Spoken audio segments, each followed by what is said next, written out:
Thursday afternoon to you, 4 o'clock time for Sports4CLE. Hope you're having a great afternoon. Thanks for joining us. So the NFL projected win totals from BetMGM are out. Let's take a look at them. Going through the North, the Ravens at 11.5, Bengals 10.5, Browns 8.5, Steelers 7.5. So top three are the Chiefs, Ravens, and San Francisco 49ers, all at 11.5 wins. Browns down lower half, 8.5. Let's welcome in Quincy Carrier, Untitled, Unfiltered Browns coverage. Quincy, when you look at it, I think 8.5 is kind of low. Steelers were 7.5. I guess I get it. Schedule's pretty rough. AFC North is pretty rough. But I tend to go above 8.5 for the Browns. Yeah, here's the thing about the whole, like, oh, well, they got a tougher schedule this year, so it's going to be. We play in the AFC North. You know why our schedule is tough? Because we play Pittsburgh, Baltimore, and Cincinnati 2 times a year. Everybody else, who knows when you're going to play them, what kind of football they're going to be playing at the time that you play them. Like, to me, it's kind of ridiculous that the Browns are somehow picked to be in the same range as teams that were healthier than them last year and won less, despite the fact that they are returning the same roster and presumably going to be healthier than they were last year. And again, schedule game, almost impossible to play. It's pretty a pointless endeavor, especially in March. I mean, it's hard to do in September. Yeah, 2 words, Clayton Tune. Having said that, the Ravens at 11.5. I would bet under that for anybody in the AFC North. Yeah, especially a team that's losing a lot of key starters on the defensive side of the ball, a team that's losing some key players at wide receiver where they weren't really deep at to begin with. It's a concerning situation when you look at Baltimore, because what area do you think they got better at? Like, you can say that they improved at running back, but they were really good at running back last year. Wide receiver, you can make the argument that's gotten worse. We'll see what they do in the draft, but drafting wide receivers has never been something that Baltimore's been great at. It'd be silly to assume that they're just going to make the best pick possible at pick 30 at wide receiver. And then you look at that defense and you go, man, a lot of that pass rush production's gone. Like, they retained Justin Madubuike, but they lost Patrick Quinn, who was a huge part in that pass rush that Baltimore liked to do, and they lost Jadeveon Clowney, who was the second most, I think he is second in sacks for that team. So you're losing like 2 of your top 3 when it comes to pressure production, and you're really going to be leaning a lot on Kyle Hamilton, a nickel corner, and Justin Madubuike, a defensive tackle, and that doesn't sound like an optimal edge plan. I mean, a pass rush plan to me. So they got a lot of questions they need to answer. They have a great team. They have Lamar Jackson. They're going to be a good team, but I don't know. Like, if they get over 11 wins, you're talking about a 1 seed ready team, and I don't think they're a 1 seed level team right now. All right. Owners meetings occurred this week. News from that the Browns plan to try to find a way to extend Amari Cooper. That's not a surprise. Jack Duffin from the Orange and Brown Reports tweets this out. What a Cooper extension could look like. Currently got $20 million for 2024. None of that's guaranteed. Originally, it was a 3-year, $72 million, 48 guaranteed. What Jack is surmising is it might be a 3-year, $75 million, $50 million of it guaranteed. The market's going up. And also, Quincy, we kind of showed this yesterday.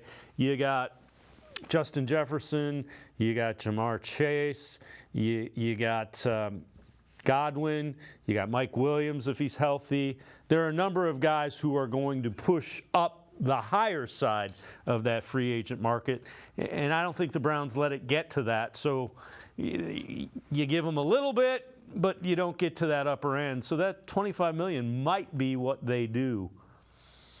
Yeah, 25 is an interesting number, too, because I think Calvin Ridley got 22 at some point in that contract. So it depends on how it's structured, how much guarantees they are. But I think 25 probably is like the max that they're willing to go up to. On the Amari Cooper side of things, like, you know, Amari is a businessman. Like, he has made no bones about that throughout his NFL career. there's some good reasons to take a deal right now if you're Amari Cooper.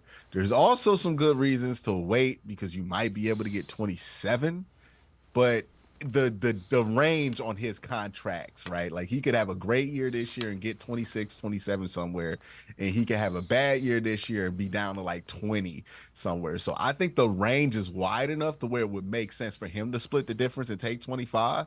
And I think the Browns, if we're hearing about it, it means they're pretty serious about it at this point. So I think it's definitely a possibility for them to bring Amari Cooper back. And I think Amari Cooper at 25, it makes sense. And then also you can restructure that deal. You can maneuver some of the money so the cap hits hit at different times. So you get a lot more flexibility on your roster long term if you're able to get him on a long-term deal instead of having to just kind of play it out. Yep, long-term deal, you do the cash, the signing bonus, so that ups the value of it, and you can spread it out. I know they're going to want to find a way to keep him, without question. This is from the Bleacher Report, and stop me if you've heard this before, Quincy. 8 riskiest contracts signed in free agency. Jerry Jeudy, 3 years, $52.5 million. Jeudy has never posted a 1,000-yard season. Never caught 70 passes or scored 70 times. He's also missed time every year except his rookie contract. There's a reason Jeudy was available so cheaply. It's because the Broncos mismanaged their cap, but that's a different story. And the Browns are paying the 24-year-old as if he's the player Denver hoped he would be when they drafted him. No, they're not. They're paying him like a high-end number 2. It averages to about $16.5, $17 million a year. And the wide receiver market, as we just said, is going up. I wonder how this article would be if Justin Simmons signed somewhere for $17 million, right? Oh, there's a reason they got rid of him, right? Like, oh, no, it just didn't make sense for them. They're not trying to win right now. This is a player who, he had a bad run with the media there as well, right? Like, obviously created an environment in which it was not fostering a ton of success there in Denver. But it's the perception of him and the production he's put down just are so far different. I haven't seen something like this since like when Odell was here and he had 1,000 yards, but you would have swore he was only putting up like 300 yards the way people were talking about it. Like I just think he needs to get away from whatever the perception of him was in Denver and just need a new start.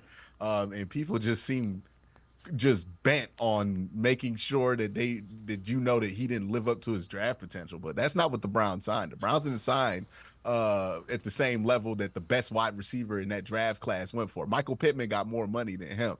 They signed for what the 4th or 5th best wide receiver probably got in that draft class, which is Jerry Jeudy. Right, and again, if he does what the Browns think he's going to do, it ends up being a bargain for him because they think he's going to be a high-end number 2. The other thing, here's what I would say. The perception of Jerry Jeudy in Denver is a lot like the perception of Jedrick Wills with a lot of people in Cleveland. People look at Jedrick Wills and they say he's not this and he's not that, and he's an okay starting left tackle in the NFL. But they look at him relative to Joe Thomas and the 10th pick overall, and he hasn't performed to that level. Yeah, I mean, he's been about what would get you $17 million in the NFL as a wide receiver, right? Like, yep. Maybe a little bit below that, but about what it is. So, like, for this to be a risky contract is the part that blows my mind. Like, it's a risky contract. Like, you're paying him basically for the production that he's had and maybe a slight increase. And that increase is more about targets. A thing that people don't bring up when they talk about these arbitrary barriers that they use for him. Oh, he hasn't had a 1,000-yard season. Well, what does he average per reception? He's averaged 14 yards per reception, which tells you if he got more targets, he would probably be a 1,000-yard wide receiver. In the year where he did get north of 100 targets, he was 20 yards away from 1,000 yards. So what is this arbitrary barrier that we're using? It's like we know that exists, but when it comes to Jerry Jeudy and building an argument that we don't like about him, okay, let's go ahead and say he didn't have 1,000 yards and ignore the fact that he had 970 in like 12 games in 2022 with Russell Wilson and Nathaniel Hackett. All right, moving on. I know you've addressed this one on your show. Who are some of the Browns you think we're overlooking? You know, and you do it every year because you get a new crop coming in. You start thinking, who are some of the Browns that we're overlooking? I think Elijah Moore is on that list of guys who, you know, we talking about an Amari extension. We're talking about Jerry Jeudy's new contract. Like Elijah Moore seems like last year's news, right? It just seems like he's not even there anymore. But I do think that if Deshaun Watson's able to stay healthy, I mean, there was some real significantly sufficiently exciting stuff that we saw in camp with him and Deshaun Watson that I think will translate into game days with the changed offense. And they're gonna need somebody to kind of be the fourth guy for them. And I think he'll be able to fill that role.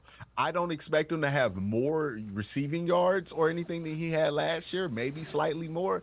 But I think the efficiency in which he gets them and the timing in which he gets those yards will be much different and much more positive for him. And I think that's going to lead to a lot of people looking at him a lot higher than they did this year. Quincy Carrier, Untitled Unfiltered Browns coverage now. I can step aside, take a quick time out. Other side of the break, we'll head to the voicemail of Truth and Reason. Sports for CLE. We'll be right back. Stay with us. Here comes the rush. All right, everybody, let's take 5. With one of these 5 Lady Luck scratch-offs from the Ohio Lottery.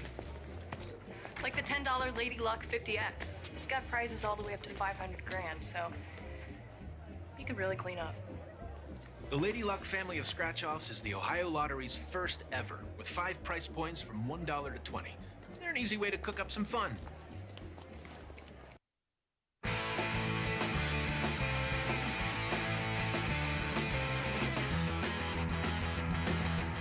We continue talking Browns with Quincy Carrier, Untitled Unfiltered Browns coverage. Let's head to the voicemail of Truth and Reason. Hi, Dave. Love your show. Couple of questions for you. How in the world are the referees going to enforce the new tackling rule? And the second one is, the new tackling rule, is that going to increase the need for bigger wide receivers and more tight ends? Thank you very much. Appreciate your time. Bye now. As always, appreciate all the voicemails. Quincy, it's kind of interesting because you can't hit a guy high, you can't hit a guy low, now you can't throw your weight around. It will be difficult to call, and it will be very interesting because there's going to be a level of interpretation. Did the guy swivel his hips? And, you know, that whole tackling issue it's going to be somewhat subjective. Yep, I think, though, the one saving grace is in the report that they put out there about the rule, they said that they weren't really going to be interested in calling this as a penalty on game days as much as fining to enforce the rule change. If that's the case, then it is what it is. Players will adjust, they'll fix it. You just don't want something like this to become another thing that you have to worry about when the defense makes a play on Sunday. So there's definitely potential to do that whenever you add a super subjective rule into the rule books. There's always a worry that one referee's whim can really change everything in a game. So there's something they have to watch. I know they're adding, more reviews to certain penalties calls like roughing the passer to lower the impact of that. But it's just like at some point you just got to stop adding the rules. Like, we're coming up with solutions. It's like you're putting Band-Aids on blisters that you're getting because you keep rubbing your elbow against wood. At some point, just stop doing the thing that makes you have to put the Band-Aid on, and maybe you will get less blisters. Like, it's just that kind of frustrating approach by the NFL. It's like, at some point, we got to just let football be football a little bit more. All right, this is from Pro Football Network, and I'm curious as to your reaction to this. NFL head coaching rankings ahead of the 2024 season. Andy Reid 1, Sean McVay 2, Kyle Shanahan 3, Harbaugh 4, Mike Tomlin 5, Jim Harbaugh 6th. 10th is Mike McDaniel, and you see, LaFleur, Sean Payton, those are fine. Dan Campbell, okay. Kevin Stefanski's 11, Zach Taylor is 12. Stefanski has won his second Coach of the Year award 2023 after working around Deshaun Watson's injury. Finding Joe Flacco was one thing, but Stefanski also had to endure injuries to Nick Chubb and Cleveland's top 3 offensive tackles. Still, they were a playoff team. I think it's a little low for a guy that's won 2 Coach of the Year awards. And again, I get Mike McDaniel's an offensive coach. Dan Campbell, I get it, but okay. Yeah, the Mike McDaniel one, like, look, the people who write these articles like Mike McDaniel. Like, it's just going to be. I like him too. He was with the Browns for a while. He's a good guy, but okay, what's he done? But the thing that I'm like, we just putting Jim Harbaugh at 6? Well, that's that's past performance. You know, that's remembering the old days in the 49ers when he went to the Super Bowl. I'm like, we didn't even think he was the 6th best coach in college football until like the last couple of years. Like, remember how we used to talk about Jim Harbaugh? Like, we just put him at 6. He's grandfathered like, into the top crazy. 10. He's grandfathered in. No, he's not been that good that he gets grandfathered into the top 10. That is nuts. That is insane. 6, like, you got to put him behind people to start. You can change these rankings. You don't have to just assume that he's going to be great. And especially when he's coaching the Chargers, who you can never assume that they're going to be what they're supposed to be. Like that. Jim Harbaugh at 6 is crazy. Like, his brother's been in the league holding it down, going to AFC Conference Championships, winning Super Bowls this whole time, and he's only 2 spots above his brother who just got back in the NFL. Yeah. That's nuts. Well, the other thing is, you know, Kevin Stefanski should get bonus points because, you know, they were 1-31 for a while. I mean, think about that. And they've had significant improvement in a couple of 11-win seasons. We are talking about the things that Kevin Stefanski has done to earn this ranking, and then he get to 6, and we don't even have. We just, well, he might be good. Like, it's basically the justification for it. Like, what? What? All right. Yeah, I'm not crazy about that one either. All right. This is from Dog Pound Daily. 4 Browns who won't make the 53-man roster in 2024. They go with number 4, James Hudson. Number 3, Isaiah Thomas. Number 2, Pierre Strong. And number 1, quarterback Tyler Huntley. I don't know. I could see Huntley making the roster. I could see Pierre Strong making the roster. The other 2, they're going to have to improve a little bit. That's interesting because I think Pierre Strong's likely not making the roster. Like, I don't think that I'd be surprised if he's on the camp roster come July because it just does not seem like that's the direction they want to go to.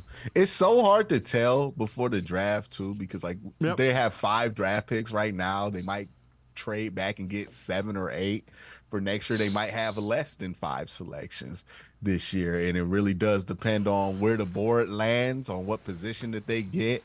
I think that they signed Tyler Huntley because they like him, and Isaiah Thomas, he's been on the team for a little while, but they've drafted some players in place of him.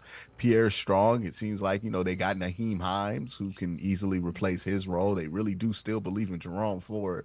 And then James Hudson, like, I would not sleep on the value of James Hudson as still like a backup swing tackle. Definitely not a starter, but, I think if you can have him as a backup swing guy, it's fine.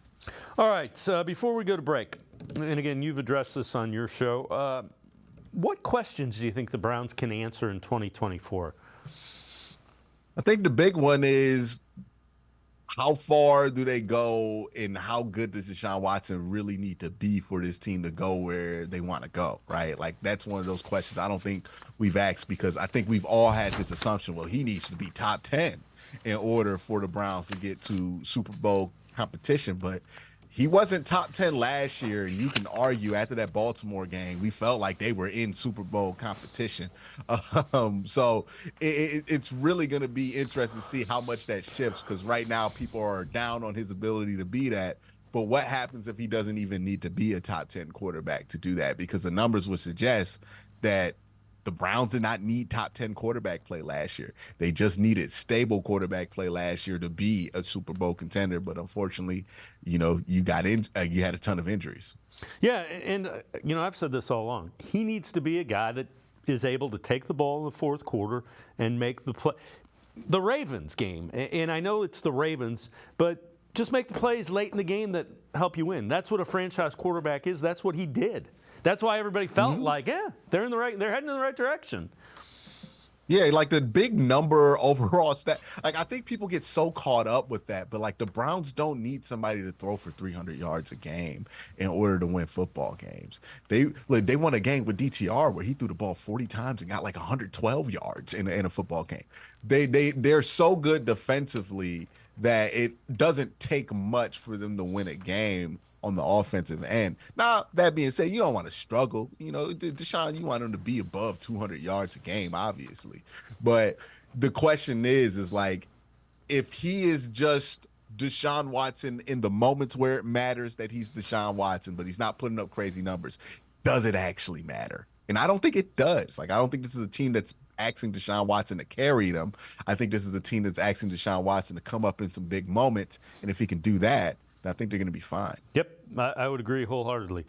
Quincy Carrier and I are going to step aside, take one more time out on the other side of the break, turn our attention to the NFL draft and some of the people the Browns are likely looking at. Sports4CLE, we'll be right back. Stay with us. Come back to go forward. Back to learning new things. Back to pursuing your dreams. Tri-C has flexible learning options to fit your life. And every year, more than 1,000 local companies provide Tri-C students with real-world learning. The right education can boost your lifetime earning power by hundreds of thousands of dollars. Start now with a college education you can afford. Tri-C, where futures begin.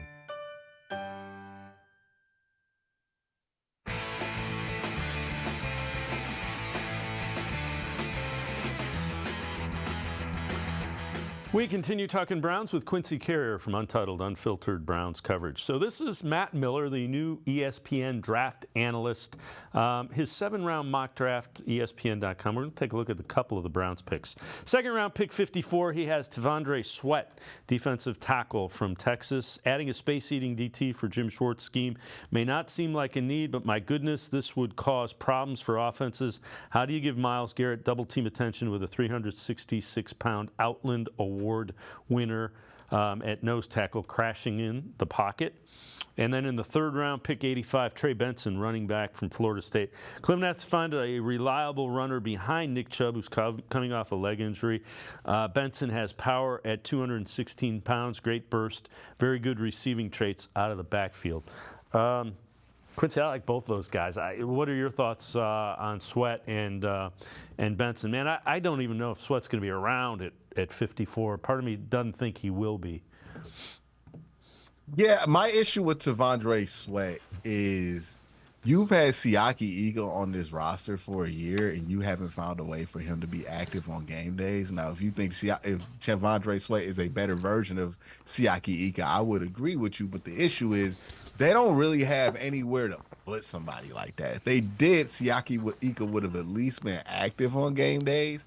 And the reason is Dalvin Tomlinson currently fills that role for the Cleveland Browns, and he's under contract for the next few years. So I don't really see them going after T'Vondre Sweat because I don't think they're looking for somebody to fit that role. I think like Michael Hall or like a more pass rush oriented, more athletic defensive tackle is more along the lines of where they would go. Trey Benson, I like Trey Benson. I think he's one of the better running back prospects, if not the best running back prospect in this draft class. Bit of a patient runner. Definitely not somebody that, like, if Nick Chubb is healthy, I'm having him in the rotation with Nick because you can only have so many patient runners in your rotation, as we learned last year. But, you know, definitely somebody who could be a good developmental guy, and then who knows what happens in a couple of years, might be ready to step up for a bigger role. All right, so Tennessee quarterback Joe Milton scheduled to meet with the Browns early next week. That's from Jordan Reed. Milton's 2023 stats: 64% completion percentage, 2,813 yards, 20 touchdowns, 5 interceptions. Dual threat guy. 299 rush yards, 7 rushing touchdowns. Mobility and big arm makes him a great fit in the Browns scheme. Perfect candidate for mid-late round project-type pick. The other thing about him, he has a huge arm. Quincy, there's video that came out. They moved the end of his pro day outside because they were worried about him hitting the ceiling in the indoor facility when he was throwing deep. So, big arm guy. You know what? if you are an NFL team and you take a project quarterback in the 6th or 7th round, it always works because one or two of those guys show they can play in the league, and you can always find ways to turn them into assets. Yeah, and it just sounds like more and more that maybe DTR might not be in their future plans. But yeah, I always get wary with this. Like, I don't love prospects that make me find stuff out about them in February and March, right? Like, I shouldn't be surprised that you could throw far in February and March because I should be able to see it during the football season. That's the one thing with Joe Milton. He's been like at like 4 different schools, and you still feel like you're learning stuff about him, and he's 24 years old, so he's not like super young like Anthony Richardson was. So yeah, I mean, I wouldn't be surprised if they did something along the lines. The Browns are pretty active at the quarterback position. But yeah, if they wanted to go this route, it would make sense. He would fit what the Browns are trying to do. They're trying to throw downfield more often. And you know, if he's there in the 6th or 7th round, like, I don't think that it would be that big of a deal. I mean, it's basically a free pick. All right. You have also addressed this on your show. Favorite draft prospects for the Browns in 2024. Who you like? Favorite draft prospects. I mean, I love Roger Rosengarten. I know that the draft boards have not picked up on it, but I think everybody else has. That's a 2nd round pick. And I think the gap between Roger Rosengarten and whoever might be available after 55 is so giant. Like, maybe Kieran. I like Kieran from Yale. Like, he's not bad, but I prefer Roger like significantly more than him. So that's one of my guys there. That's an offensive tackle. About Trey Benson. Offensive tackle, Yes. yeah. Yep. Yeah. I like Mason McCormick, the guard out of South Dakota State. Young, athletic guard who can move, do everything the Browns want him to do. You know how the Browns are. They love to move those guards. Also, another thing with Roger, like, you want to look at those athletic tackles and guards because the Browns, they pull a lot. They move guys around. It's part of the whole success with Nick Chubb is how much they like to pull guys and get creative with that. So any offensive lineman that's pretty athletic and has a good body of work, I'm going to be for, and those are the two that I look at like, hey, they're going to be available. You could get one in the 3rd, you could get one in the 2nd. If you walk away from this draft class feeling good about guard, tackle, maybe running back, maybe wide receiver, if you get 3 out of that, then I feel great about what you did in this draft class. Yeah, I'm with you. The offensive line needs to get younger and a little less expensive because it's getting older and expensive. All right, before I let you go, this is from the Bleacher Report. Biggest strengths for wide receivers in the upcoming NFL draft. So Roman Wilson from Michigan, they say his route running skills are top. Jalen Polk from Washington, ball skills best in the class. Xavier Worthy from Texas, speed and explosion. Well, that explains itself. 4.21, he set a combine record for the 40. Ladd McConkey, route running. Xavier Legette, size and speed. Malachi Corley, yard after catch. And Troy Franklin, speed. When you look at those guys, Corley is a guy that intrigues me only because I don't see that body type skill set in their receiving core right now. And you always want, you know, it should be kind of like a puzzle. You have a bunch of different guys. Corley is a guy that I think if you added to that room would give you something you don't currently have. Yeah, Malachi Corley is definitely interesting, especially with them changing the kickoff rules where he might be somebody who could benefit from it because he does kind of have a running back's body and a running back style to him, kind of like he's been comped to like Deebo Samuel a little bit. I like him a lot. I think, you know, also guys like Leggett who have that kind of big body ability, or even Jalen Polk who kind of have that ball attacking ability. It is something that the Browns don't really have much of. What the Browns do have a ton of are those route runners. They got all the route runners that you can want. They got the best route runner from like the last 4 draft classes on the roster. So they are set at route runners. Yeah, but they definitely need to add a little bit more positional diversity to that room. Quincy Carrier, Untitled Unfiltered Browns coverage as always. Great stuff. Appreciate the time and the insight. Thanks very much, Quincy. Thank you. Quincy Carrier, make sure you check out his show, Untitled Unfiltered Browns coverage. Always really good and insightful Browns stuff. We're going to step aside, take a quick timeout. Other side of the break, Chris Easterling, Browns beat reporter from the Akron Beacon Journal. Straight ahead, we continue talking Browns on Sports4CLE Stay with us. Come back to go forward. Back to learning new things. Back to pursuing your dreams. Tri-C has flexible learning options to fit your life. And every year, more than 1,000 local companies provide Tri-C students with real-world learning. The right education can boost your lifetime earning power by hundreds of thousands of dollars. Start now with a college education you can afford. Tri-C, where futures begin.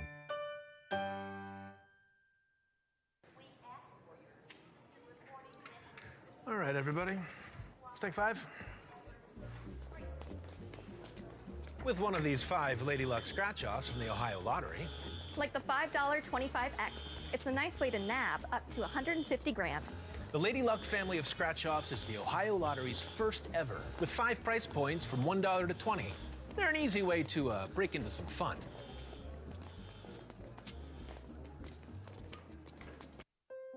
I am powerful beyond my wildest imagination. I will define my future. I will keep challenging myself to improve.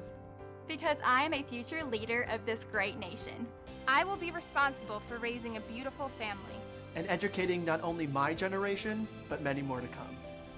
I will make a difference in my community. And I will stand up for what I believe in. I will not settle for simply chasing my dreams. I will achieve them. Because I was given a chance. An opportunity. A home.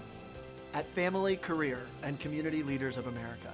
The ultimate leadership experience. FCCLA has been one of the greatest experiences of my life. It's made me who I am today. Join us. We'll build a new future together.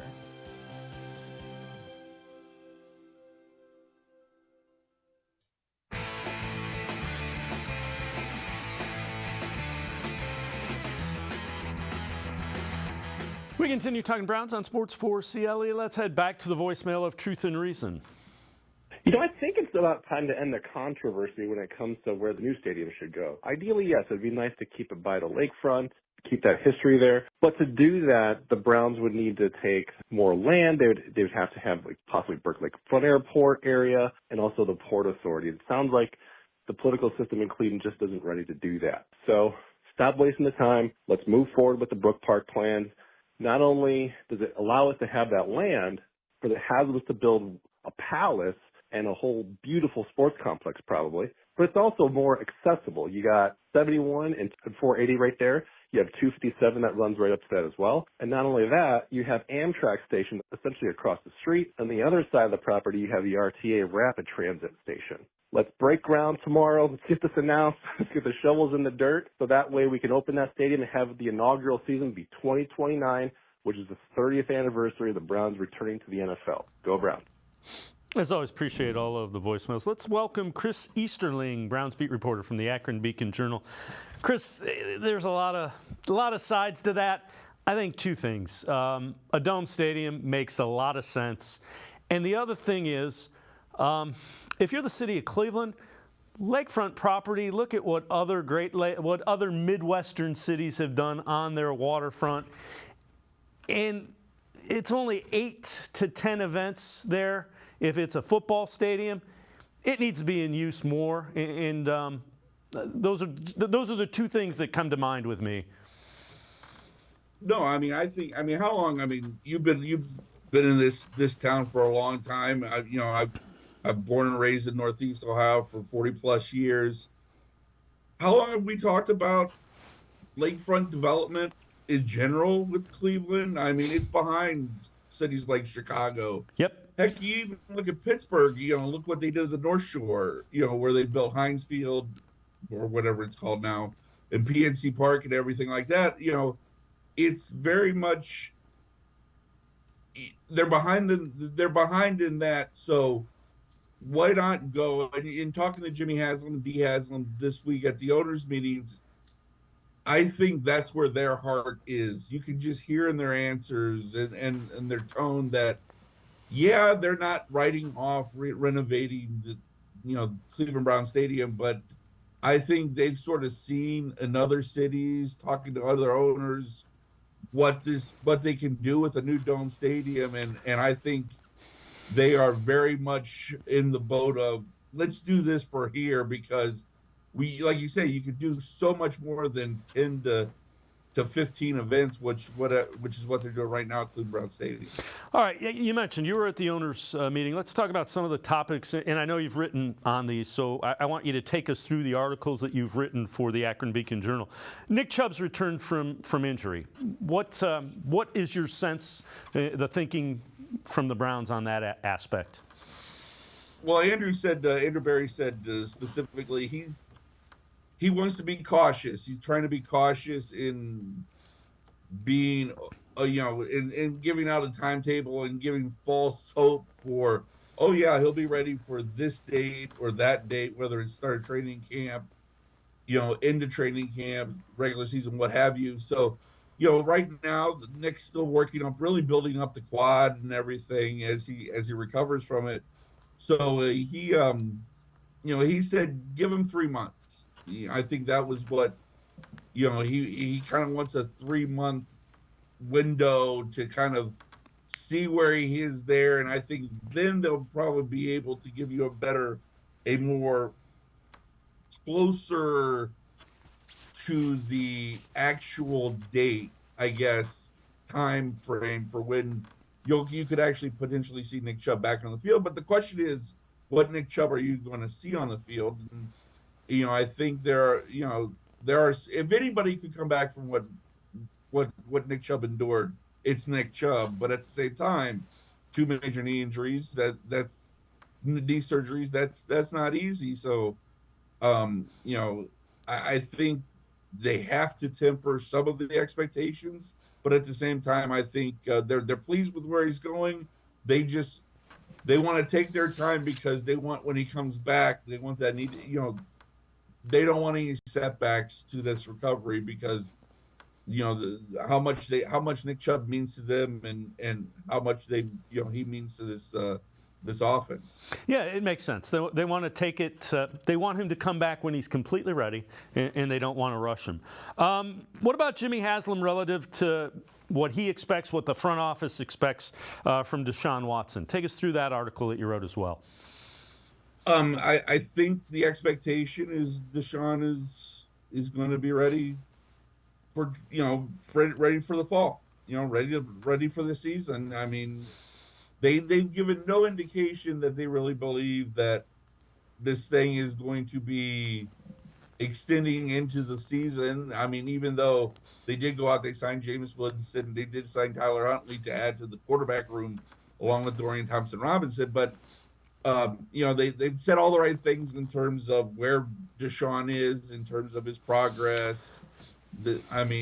I wouldn't expect him to be a full participant in the offseason program in terms of on the field when it gets the throwing and everything, but at the same time, they're kind of hedging on that, but still, they seem confident. And, Kevin Stefanski even said, he goes, look, I believe when he's healthy that the best version of Deshaun Watson, we have the best version of Deshaun Watson. But he also acknowledged that he hasn't been healthy, and it's been hard to see that. So I think that's something that they're anxious as much as anything else to see the healthy Deshaun Watson, to see if what they saw at times last year was more than just a tease. Let me ask you, and I know, again, you've written this. What do you think about the job the Browns have done in free agency, and where does it tell you that they're at as a franchise and as a roster, if you will? It's lacking in the big names maybe that you would expect. I think we've grown accustomed over the years, because the Browns have always been sort of out looking for the quick fix, for lack of a better term, the big swing that, they got to sign this big ticket guy, that big ticket guy. I think it speaks to where they feel like their roster is at, that they go, no, we're going to re-sign our own guys, and then we're going to go out and we're sort of going to be selective in what we, in what we need to get, from outside. A Quentin Jefferson, for instance, you bring him into the defensive tackle group because he's an interior type pass rusher, which they don't really have without moving a Zadarius Smith, an Obo, or even a Miles inside there. You go out and you get a Jordan Hicks or a Devin Bush Jr. because you need linebackers to replace the ones that walk out the door and Awok and Sione. Really, it tells me they feel like they're at a point where a lot of good franchises the good franchises don't use free agency to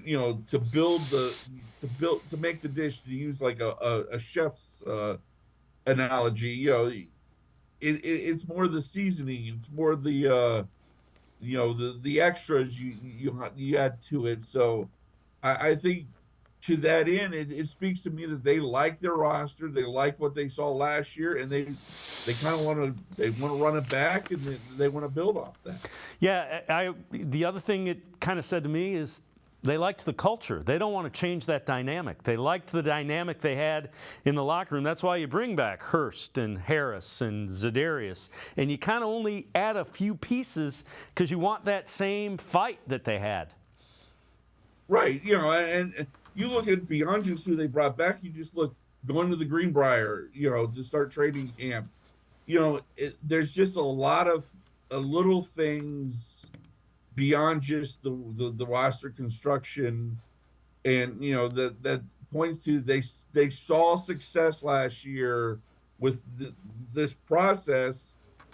Let's run it back. Let's try to maximize as much as possible. Let's try to keep the chemistry as close as possible to what we had. That can be easier said than done because 1 year is different than the next, and things can change, players' situations can change, but it's a worthy attempt because for years this team hasn't had success to build off of, and when it hasn't been able to. So I give them full credit for saying this was really successful. Let's run it back and see if we can't, with a little bit of good injury luck or good health luck, hit even bigger.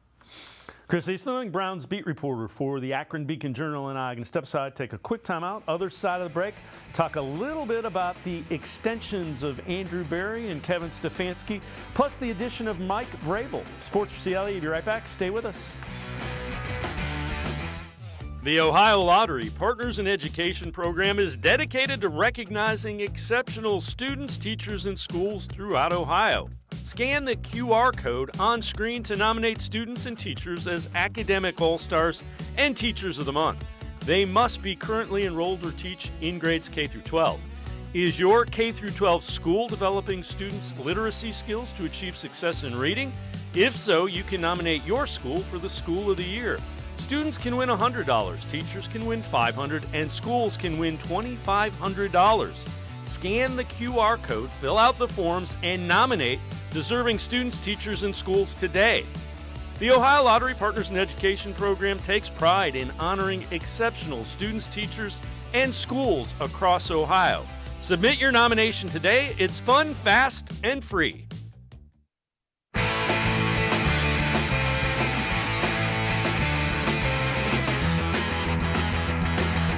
We continue talking Browns with Chris Easterling, Browns beat reporter from the Akron Beacon-Journal. This is from Jake Trotter. Over the last 4 years, under Andrew Berry, Kevin Stefanski, Browns, once perennial losers, have 37 total wins, tied for 11th most in the league, so upper third. Finishing up the extensions for both now appears to be a mere formality. And I guess, Chris, they addressed that. Jimmy Haslam talked about that a little bit at the owners' meeting. What was your sense from that? He basically said that it's just a matter of, it's a formality now at this point.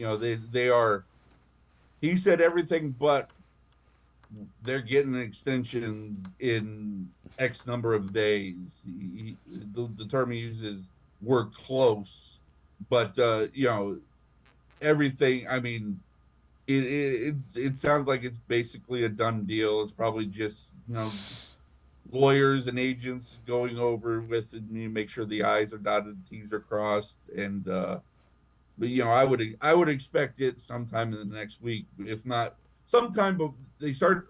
Let's just say this: they start the offseason program on April 15th. I would think it sounds like by that time they will. These extensions will be announced. That's just my read from, sitting 3 feet away from Jimmy when he said that they're close to getting it done. What about the addition of Mike Vrabel as a consultant? What's it say to you? And I know you've written about that as well. Says to me they want to add another football mind to the organization. I've equated it to, and Andrew Berry, when I mentioned to him, he agreed with it. It's sort of Nick Saban did it a lot at Alabama, where he brought in, hey, this coach is looking for work, because he just got let out of a job. Let me bring him in. We can't. There's never enough football minds in the building. Never enough, opportunities to bring in, people who can, help the organization, give you another set of eyes to look over your process and point out, hey, maybe this is a better maybe this is a better way to do it. Hey, we did this and we're successful, and you can sort of tweak things. You can tweak the evaluation, tweak the game plan. It says to me, both they wanted to add a good football mind who was available and who was interested. And two, it says that both Andrew and Kevin are confident in themselves to bring another alpha type, football guy into the building and be able to lean on him in both personnel and on the coaching side. Yeah, think about what it says to the players too, because Kevin Stefanski's saying we're trying to get better by any means. I'm willing to bring this guy in who's been a coach of the year like I am. I mean, that's a great message to send. Let me ask you this. You look at this roster. What areas do you think need to be upgraded or and I don't even say needed, could be upgraded? I'm really fascinated to see what they do in the draft with receiver. It's a deep receiver draft. I think, Andrew did say that, he did not rule out and even sound like he was interested in doing an extension for Amari. They obviously have already extended Jerry Jeudy. Elijah Moore still, is a question after this year, but there's always a chance there. But you still need to get some, your own guys, because they've struggled at that receiver position in terms of drafting guys. So it's a deep receiver draft.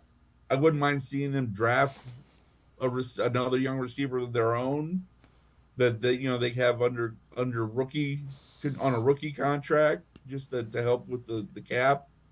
Defensive tackles, another place where I think that helping that getting another young guy, because Maurice Hurst has been injury prone and Dalvin's getting up there, and you lost one of your own in Jordan Elliott, who left for the 49ers as a free agent. So I think it's I think it would be important to get another young defensive tackle in there to maybe build around as sort of the building blocks going forward for the future. And after that,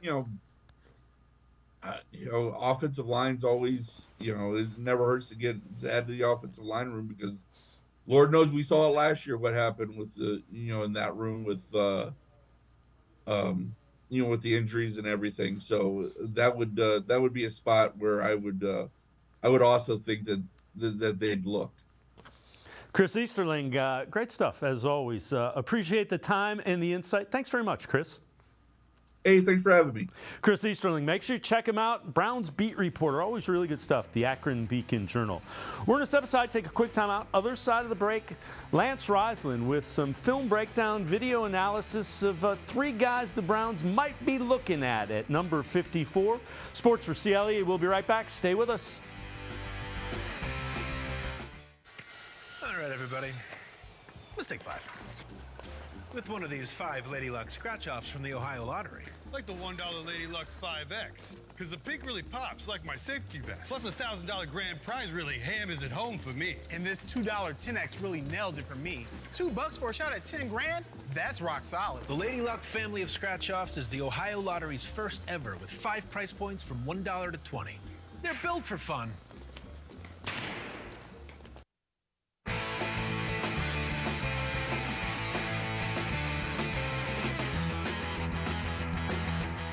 We continue talking Browns on Sports4CLE. Time to take a little video analysis, film breakdown of 3 options for the Browns at pick number 54 in the upcoming draft. Whenever we do film analysis, video breakdown, we welcome in Lance Reisland from the Plain Dealer, cleveland.com. So Lance, 3 different guys, 3 different positions, guys that you think will be there and available when the Browns pick at 54. Well, yeah, so what the Browns have done, in my opinion, is they have addressed their defensive line with Hurst, Smith, and Jefferson, and then the linebackers, and then their return game. And, they've addressed these things, these weaknesses in depth and these weaknesses, so they now have a full roster. So, a lot of people have talked about them trading down. What I really think they should do, just my own opinion as a football coach, is take the best available guy. When you've done great things with your roster, for example, the first guy we'll talk about, this Sweat guy from Texas. I know they're loaded with defensive linemen and they got guys, but now you're creating this competition. Now you're trading possible trade examples or getting draft picks or whatever it may be. But there's certain guys at 54 that I think will be around in this draft. It's a deep draft at a couple of positions. But there's certain guys at 54 that I really think can be the game influencers and game changers even in their rookie year. All right, you mentioned it. First guy, defensive tackle Tavondre Sweat from Texas, 6'4", 366 pounds. What do you see that you like with him? Well, you're going to see as we break these 2 down, he's a massive human, right? He's 366. He weighed 366 at the combine. So I think he's going to have to lose a little bit of weight so he can play four quarters. But he has got outstanding feet, light feet for a guy his size. He's got great hands. So first thing you're going to see the center block back. He's going to cross 55's face and then lunge and make a tackle. Really, really impressive. On the sack, he's going to use a great club and a quick swim. So his ability to use his hands in a small area, the violence in his hands, he can anchor in there at 350, 360 pounds. He's got a great motor. I think, like I said, I think the one weakness he may have is just that he might be a little too big for the NFL level to play all 3 snaps. But this is not a guy who's just going to anchor in there. He can do that. This is a guy that can move his feet. This is a guy who's got light feet. He's got great hands. He's explosive. He plays with great energy. This is a guy who plays much lighter than his 366 frame. The thing I really liked is that if he doesn't create a pass rush, he's had 15 pass knockdowns in his career, which tells you he uses that length. He's got an 8'2+ wingspan, which allows him to get, reach up and knock those balls down the quarterbacks are throwing. I think this guy's going to be a steal. There's certain guys, these 3 guys I'm going to talk about are 3 of my favorite film breakdowns. This Sweat guy, he's a big physical guy who can really be an impact early. You can see the quick first step in the short area quickness for a 366-pounder. Other thing that we need to say about him, he won the Outland Trophy as the best college defensive lineman. So the next guy that we're going to talk about is Tyler Nubin, 6'1", 199-pound safety from Minnesota. What do you see with him? He's got a great frame, right? So for me, this is a scheme fit for what the Browns. So with McLeod re-signing, Browns are set. Now they can start going and getting these guys that match their scheme and match what they want to do. Tyler Nubin is a big frame athlete. So you're going to see him here. He's going to play the middle of center field. He's going to jump on the pass, and he's going to jump and make a great play. He's got great ball skills, got great body control. Then you're going to see him down in the box here making a play on the goal line. So again, for me, he's a guy that can play multiple positions at safety. He can back up the free safety. He can back up the safety down in the box, that Delta type guy. He's a guy who would be great on special teams. The reason I really like him, this new kickoff return is going to make kickoff returns a much more exciting play on National Football League. So they're going to have to cover kicks and they're going to have to block for kicks.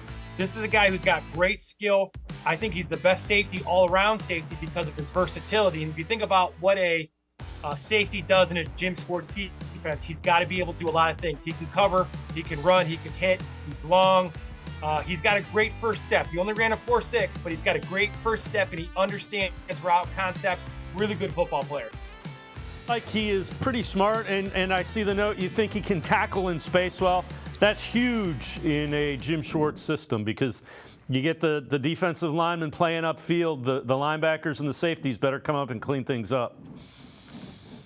Yeah, and they got so it's really that safety position for the Browns. The second level, I like to call it. It's a tough position. So you line up depending on what personnel groups you can line up and have run gap responsibilities. You got to be able to set the edge sometimes. You got to cover, be the free safety over top. You may have to cover a back out of the backfield, a tight end.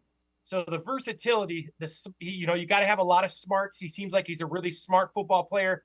In the run game, he reads that play side tackle to tell him it's run. In the pass game, he reads the route concepts by the slot receivers. He does a really, really nice job, and he just does a really, really good athlete. And I think a guy that is fantastic at a position. He played over 700 snaps this year. I just think he's a guy with great value. And the Browns, with what they've done in free agents, can take guys in whoever they think are great players. And I think Tyler Nubin's one of them. All right, third and final guy we'll look at that could be available at 54 for the Browns, Peyton Wilson, 6'4", 233-pound linebacker from North Carolina State. This is a guy that several mock drafts have the Browns taken at 54. What do you see with him? So I'll just go over the clips first here. You're going to see him run around here. He's a 4.4 guy in the combine. He runs around with his hair cut off. He had 138 tackles this year. He had 15 tackles for a loss, 6 sacks, 3 interceptions. See him coming A-gap there. You're going to see him now. He's going to beat. See him coming A-gap here. He's going to beat the guard, lose his balance. He's got great short area quickness, explosion.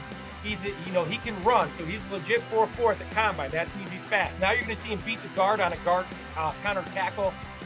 He is an absolute tackling machine. Now, over the last 3 years, I've broken down a lot of films. This guy goes into my top 5 when it comes to guys who are just, you hope that the numbers at the combine match what you see on film. I like to, I'm not a huge combine guy. I like to see guys do it on the field. However, I understand being down on the practice field the last couple of years watching the Browns, you have to be a certain size and have a certain skill set to even compete at that level, even if you're a great college player. But when you see the measurables at the combine and then you watch the film, there is no better linebacker in the country. Now, the thing that everybody will talk about is that he's going to be 24 years old and that Barry has certain guardrails. We kind of broke that a little bit last year. He's had some injury problems with the knee. All I know is when I watch him on film, this guy is absolutely running around the field, making play after play after play. Big, fast, physical kid. Again, great value. Those linebackers they have, a little bit older. Here's a guy with special teams. This is a special talent.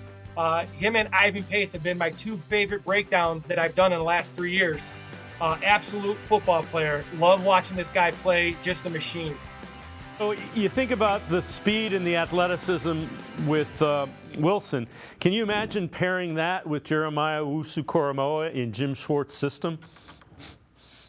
Well, yeah, now you got a guy at 230, right? So one of the things you have with the Browns is they're undersized a little bit, even at the linebacker. So now they brought in Hicks, who's 230, but he's getting up there. He's in his 30s. So how long is he going to be around? Now you're talking about a guy who can play off the edge. He can play in the middle. He can cover. He can get his depth in zone drops, come up and make a tackle on 3rd and long. He can blitz from everywhere. He can cover multiple positions. So, yeah, you're talking about he's in that athletic kind of framework of JOK. Now, obviously, he has to do it at the NFL level. But when you talk about measurables, this is a big, fast, explosive kid who can make all the plays and play multiple positions. He's a Jim Schwartz perfect fit.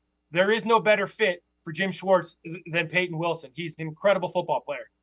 And also the Bednarik and Butkus Award winner, so recognized as among the best linebackers and defensive players, front 7, in the entire country. Let me ask you this. We've talked about it before. When you're drafting guys now, you're not trying to fill needs. So you're looking for a guy that you think can play in the league multiple years. Might not have to contribute as a starter necessarily. And that's the beauty. You're looking for guys that in 2 or 3 years can become contributing members to your defense or your offense when you're drafting like this. Yeah, and it's I've learned a lot about the draft and how they think and what they do. And it's interesting because, you're right. At every position, they have a guy who think they can pencil in as a starter. There are very few positions on the Browns roster right now of the 22 that they don't know who's going to play there, or at least think they know who's going to play there.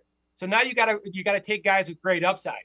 But what you can also do if you get these earlier picks is you can take guys with upside and have great production. And I never wanted a weight room guy in terms of like he's only good in the weight room.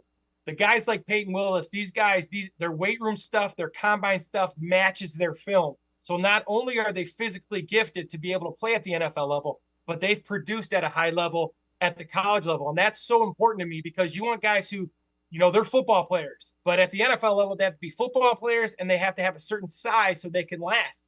And really the size comes down to being able to survive 17 weeks with all those big bodies running around. And yeah, the Browns are in a good spot. However they evaluate people, whatever they do, they can take who they want. And these are the type of guys they're going to take, guys with incredible upside that have incredible college production. Lance Reisland, as always, great stuff. Appreciate the time and the insight. Thanks very much, Lance. As always, thanks for having me. Lance Reisland, make sure you check him out, cleveland.com, as well as The Plain Dealer. Always really insightful film breakdown, video analysis. That's going to do it for this edition of Sports4CLE. No show tomorrow. Have a great Easter weekend. We will see you Monday at 4 on Sports4CLE.